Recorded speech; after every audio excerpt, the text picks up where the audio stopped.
Hello everyone, it's Melinda here with CatSmashPuzzles, and today I'm going to go over my July Zoom competitions with speedpuzzling.com. And so I have been doing some different types of strategies, and I think that they are starting to improve my speed, because I'm starting to see my time starting to trickle under the 40-minute mark for a 500-piece puzzle. But I haven't quite done it in a competition, sort of. I have done a few non-competition puzzles under 40 minutes, but Zoom's been kind of iffy, and in person, obviously, I haven't really had a chance to do it since the mini tournament. So it's kind of been an improvement over the last couple months, but I really do want to see if that improvement has bled over into my competition puzzles. So we're going to go over both of 4 contests today, but I will discuss mainly the new release here. And the new release is called Spelling Bee, and the artist is Jonah Clough, which is Jonathan's son. He is an artist and basically commissioned this artwork for the competition. It is a Boardwalk brand, which they've customized with the artwork. So I don't know much of the background regarding the kind of the picture, but basically I believe this was Jonah's grandmother, if I'm not mistaken, doing a spelling bee, and I think she just did this, what is it? Oleomagrine? I should know that word. I don't. And I definitely would not have spelled it properly if I was in a spelling bee. Which, I don't know if there was a thing back in the 90s, because I never did one. I don't know if it was just, it wasn't in my area or something, but I've never seen a spelling bee. So, I know they existed, and I know they probably still exist. I just never was in that realm of things. But basically, I think it's just that she did this, she won basically with this competition. She spelled a word correctly, but the judge took that as a mistake and marked her, I think, and then she ended up getting it corrected and winning the spelling bee. I might be butchering that story, but that's from what I vaguely remember, so again, take it with a grain of salt. But it is a cute artwork, and I do recognize his art style because I've done one of his other puzzles where it's kind of the piece point of view, where you're basically seeing it from the puzzle pieces point of view, where people are putting it in for speed puzzling. And you kind of see Jonathan, you know, the cartoon character of him in the background with the timer. And you got people all around, you know, either confused, angry, putting the piece in exactly. It was kind of, you know, the artwork was very much familiar to me. So I saw this, and it has a lot of colors going on it. And so I figured, okay, this one might be a good one to see if I can sneak under that 40-minute mark. Because I've been trying and not been super successful in competition puzzles. So this is the new release 500-piece puzzle. And I do think that, you know, my goals will stay the same, of course, of the general goal of under the hour and then under 45 minutes for my pieces per minute goal now. But I do think my third goal, I guess, is always going to be there under 40 minutes, especially for competition puzzles and for easy to medium puzzles. Maybe not so much the hard ones. So, Spelling Bee. Let's smash it.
Alrighty, so that was Spelling Bee by Boardwalk, 500-piece puzzle, and it specifically was the artist Jonah Clough and his cartoon artwork that I really did enjoy doing. It was actually quite distinct with the colors.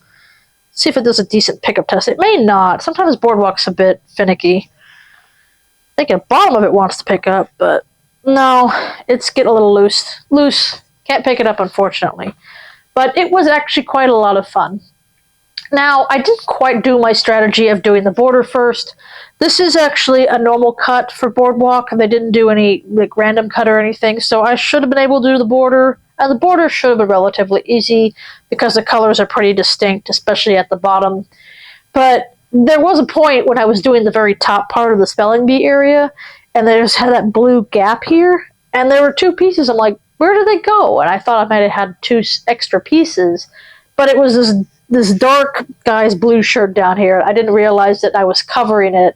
I'm like, oh, that goes down there. So that was a little bit tricky on my end of just mistakenly sorting them in the wrong spot. I would have figured that out if I had done the border first. But honestly, all the colors of the kids' shirts were standing out. The orange shirt here, the middle, the blue, green, purple. So those were very distinct colors, along with the audience in the bottom here with the kind of the reddish color with the older man here.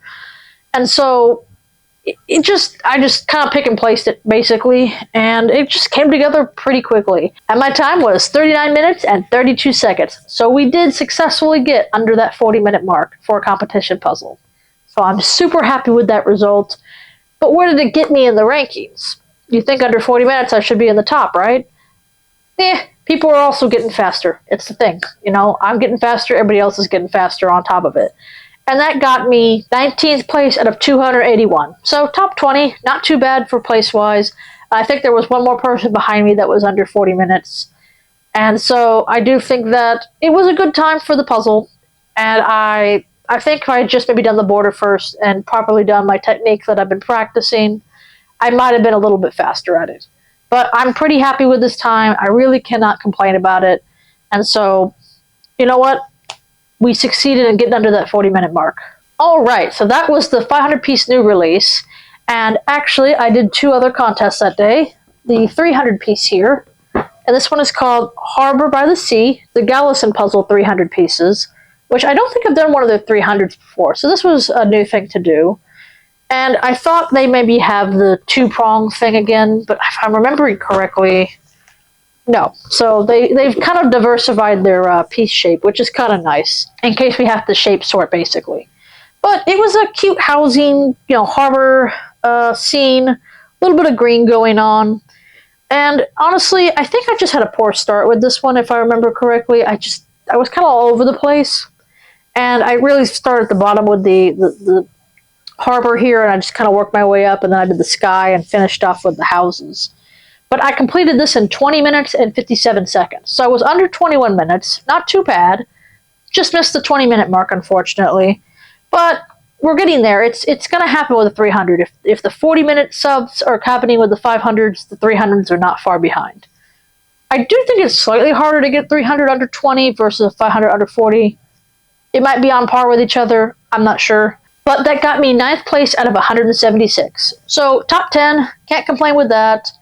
And yes, Boy Wonder won that one by a lot. I don't think I'm going to ever beat him on a 300, sadly. I think if I can maybe get 2nd place with a 300, that'll be my goal. 300s are pretty much one of my strengths, but I can see why I kind of messed up on this and just didn't do the border first.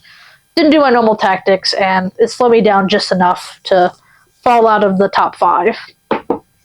So that was the 300-piece puzzle, which I did first. And then the second puzzle we did was the 500, and this one was a cute puzzle, and it is actually a Surf Shack puzzle, and it's called Sunset Groove, and the artist is Ashley Munson, and it's a small little box, but like kind of zooming in here for you, and it was super cute. I love this puzzle. I really had a fun time with it. I'm starting to really like cartoon style. I could recognize it really easily. I don't know what it is. But I did do the border first on this one, so I was pretty happy with my start, and I was honestly just going through this one so quickly. I did what I was supposed to do. I kind of sorted the pieces in, did it a little bit. I did do the ocean sorting, but then I kind of left it again. So I gotta be kind of careful about that. I've gotta, when I finish sorting them in there, I gotta start working on it, not just abandon it and find something else to do. Because again, I think that'll slow me down ultimately because I'm trying to find out these random pieces that aren't attached to this big chunk I could have had, basically. So again, something I'll have to work on. But my time for this was 37 minutes and 41 seconds. So my fastest time for a competition for 500-piece puzzle. Not quite my PR. Rainbow Rascal still holds that for my first attempt, but by like 20 seconds. But I was super thrilled with that time. And I hadn't done spelling bee just yet. And so that was my first under 40-minute, competition time. And it was not just barely under 40 minutes. It was a couple minutes under. So I was pretty happy with that time. But did that get me first place? Unfortunately, no. Still struggling with it because some people are still in those low 30s, and it's going to take me a while to get down there. But I will if I keep practicing. I got 10th place out of 174. So still in that top 10, moving up to that 95th percentile. Everything's starting to get a little bit better here. We're down from the lower 90th, now up to the mid 90th. We're just improving at this point. And then I did the 500 new release here in 39 minutes. So I did 2 competition puzzles under the 40-minute mark for a 500-piece puzzle. So I was pretty exhilarated with that time. I felt confident, and so I decided to do the challenge puzzle same day and recorded it. So you're allowed to do them offline. I thought about doing it live, but it was a Friday evening that I just kind of wanted to open up, and I decided I'm doing really well. Let's see how the challenge puzzle goes. Christina let me know she did not like the puzzle, and she did it in 54 minutes. Obviously, she can't give me details. The puzzle is Rosie the Reveteer, and it is a pomegranate puzzle. So I love pomegranate. I'm one of my favorite brands at this point. But it is dark and a little bit difficult. I looked at that, I'm like, okay, it's doable.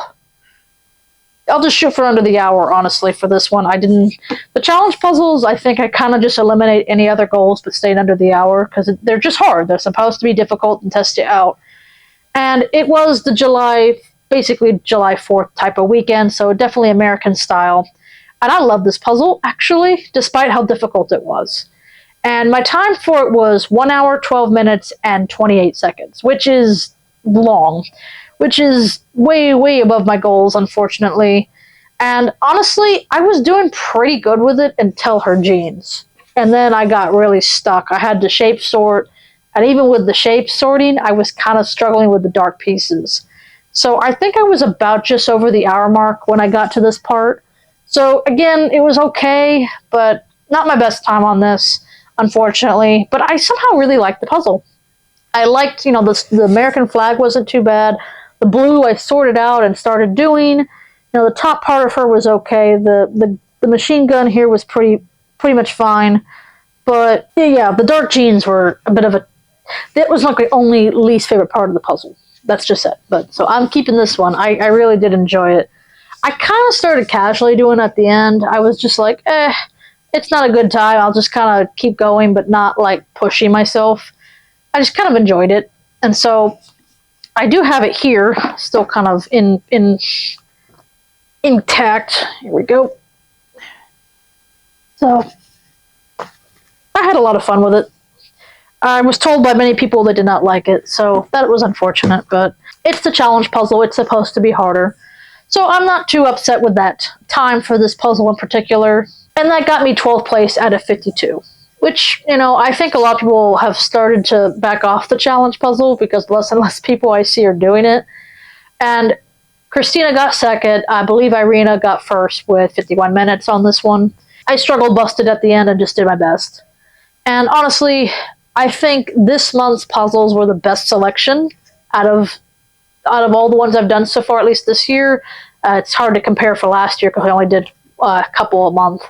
So I think this was just the best batch of puzzles for the month, and I'm very happy with the puzzles we did. And I'm also very happy with the results of being under 40 minutes for 2 of my 500-piece puzzles. Can't complain about that. Place-wise, I'm kind of placed in the same spot, a little bit higher on a few of them, but we're still kind of floating around that top, 10 to 20. But the percentile is starting to improve. I'm getting in the 94th, 95th percentile, moving my way up a little bit. But again, this is kind of a grind, a slow improvement. It's not going to be a big jumps like I've been doing. At this point, you're just chipping away at it. And that's what I want to be doing. So August for next month, I don't know what I'll be doing regarding what I'll do with the Zoom competitions. I might pre-record them. I might do them live. It'll depend on what days they fall on. And honestly, I think I will also be doing EJJ puzzles next month as well. I will be getting those from Kenzie at the showdown. And so those will be pre-recorded because I can do them live, but they'll be on European time, and that would be a 3 o'clock morning for me. I don't think I'm ready for that just yet. I may do it one of these days, but not right now. So, as for the July Zoom competitions at speedpuzzling.com, specifically the new release, Spelling Bee by Boardwalk, we definitely smashed it. Thanks so much for watching. Please like, comment, and subscribe. I will see y'all next time. Bye-bye.